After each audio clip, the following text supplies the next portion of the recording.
Hello,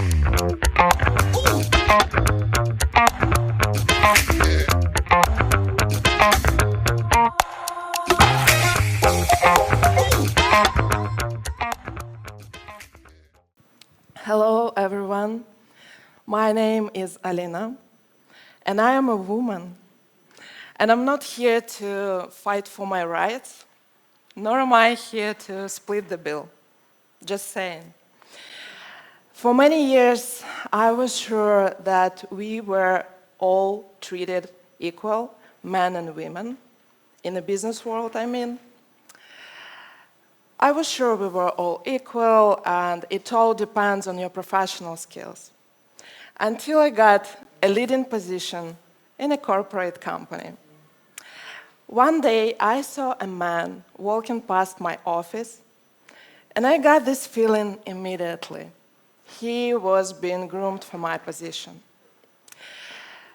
30 minutes later, I was asked to leave the company. Just like that, just because the CEO of the company wanted to work with a man at that particular moment. I was disappointed, but at the same time relieved. That was the slap in my face, and I made the most of it. I did a research. So after this experience, I started to think really hard, like why it was always so emotionally challenging to be the one woman in a room, surrounded by men, why I always felt this kind of pressure to voice my opinion. And I did the research, and that led me to the McKinsey report about female mental health in the workplace, where I came across the term I hadn't heard before, microaggression. And despite the micro in its name, it has macro effect on working women. Years of data show that women experience microaggression at the higher rate than men. We are twice more likely to be interrupted. And moreover, we hear a lot of comments about our emotional state. And here are some examples of microaggressions women dealing with. A shocking 78% of women who face microaggression just shield themselves in order to protect themselves.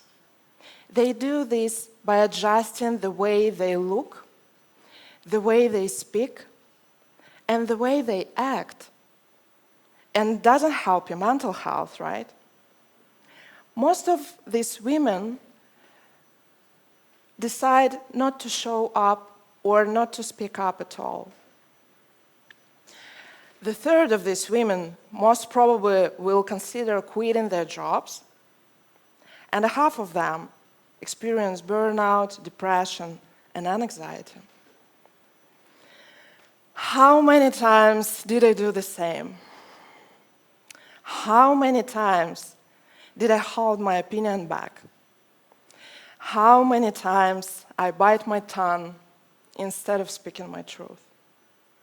How many times did I say yes when everything inside of me screamed no? Let's take a break and look into data. According to McKinsey report, the percentage of women in the C-level increased from 17% to 28% in 2023. Women are more ambitious than ever before. 9 out of 10 women want to be promoted to the next level. And looks like we're doing great, right? But still, we are twice more likely to experience burnout and depression and anxiety. And 46% of women almost always feel burned out due to a combination of work and domestic responsibilities. We look after kids, families, houses. There are always a few roles we juggle. So I asked myself, if I didn't have to fit into man's world, if microaggression isn't a thing, what would I do? What would I say? How would I act? And I started my own company. The startup Senses operates in a sexual well-being area. I decided to make people's love lives better. I wanted them to have better sex because someone had to do that. Everyone loved an idea. Everyone was excited to work on it. All the entire team was excited to start this project. But no one even could talk about that. So I took a deep breath and said, okay, guys, now we're going to learn how to say penis, vulva, orgasm, etc. And this is how it started. So from the very beginning, I understood that it wouldn't be a traditional way of building the company. There were no instructions.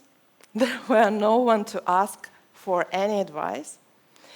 And the only way to make my company successful was to follow my feminine nature, to in tune with my feminine nature.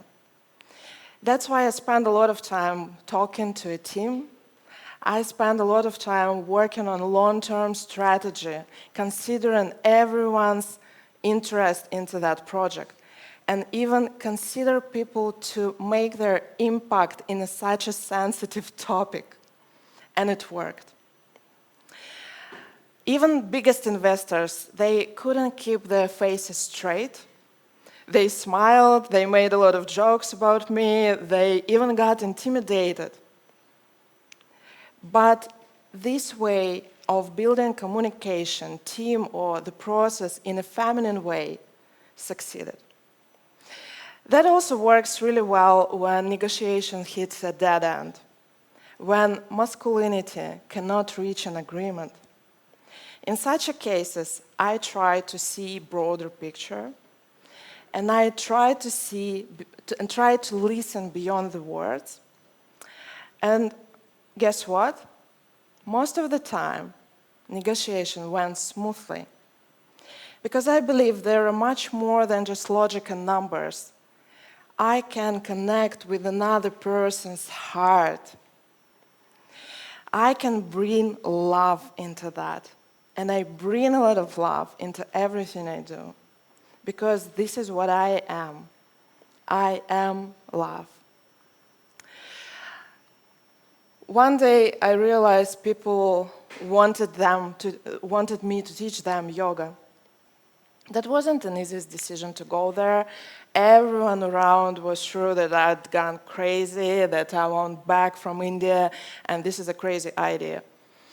And I'm not the type who just sit and wait, so I packed my backpack and I went to the northern part of India in Rishikesh, and I worked and I studied in an ashram for a month. And I worked really hard, and I pushed myself even harder. And I was trying to perform all the asanas perfectly. I was trying to be the best student in the class.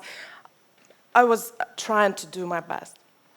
And my teacher came to me and said, listen, you are doing really great, but try to bring more femininity into your yoga practice.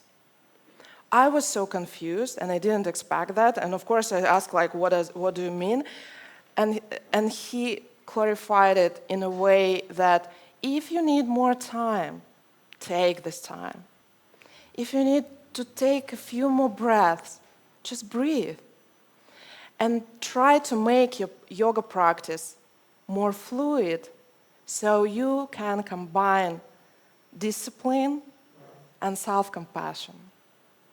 And that became a game changer for me.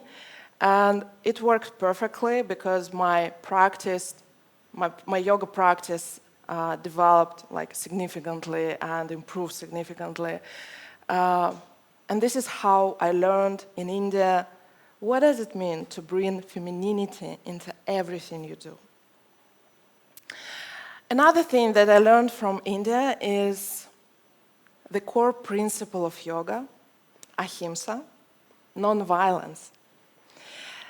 Ahimsa means compassion and non-violence towards all living beings. And of course, regardless of gender, I would love everyone to understand the depth of this topic. But looks like building teams, processes, companies based on trust and humanity instead of violence is just something we are naturally better at.